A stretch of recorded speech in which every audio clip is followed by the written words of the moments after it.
what we need to do for learning shell scripting is important. Okay, now there is also something which I am coming up soon in my channel only. Okay, that is I felt that most of the application support job, you said production support, I said Yes. Linux, a guy who is working in a production support, a guy who is working on a application support, right? WRT. Yeah. Correct. There are SRE engineers and all. Yes. Everybody has to work on that database.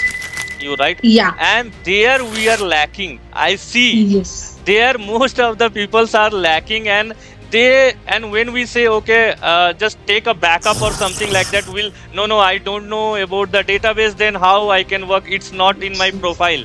No, it Yeah. should not be like that. If you need to remember when you are working as an application support engineer, so you need to include all three tier. What is that? The first thing is your database, your application, and your operating system also, and the platform also we need to know, right? So if Yeah. you know some kind of a Tomcat or something like that, okay, or any server, that is absolutely fine.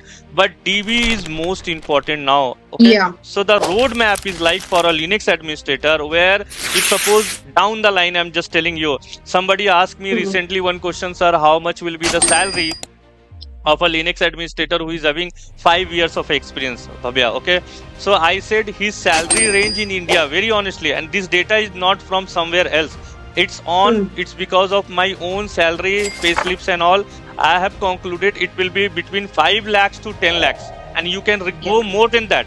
And even for a DevOps engineer who is having 5+ years of experience, right? Because since from last 7 years, I'm working as in DevOps only, right? So he should be somewhere around like 9 lakhs or 10 lakhs or maximum 11 or 12 lakhs, not more than that. Okay, so it's between then only. But if you are only sticking with Linux administrator, where all the, I would say, server related like NFS server, DNS server, those troubleshootings and all, obviously your package will be get stagnant. Okay, so to increase that one, what we need to do, Bhavya, is like we need to add, that is shell scripting, plus we need to add being a roadmap, that is database also, right? And how we can make impact in that one, because see, shell scripting is an interface between your database. It's not only, I would say, basically it's an interface between you, user utility and the kernel, right? But how my thinking is like, that is what I'm explaining. Okay,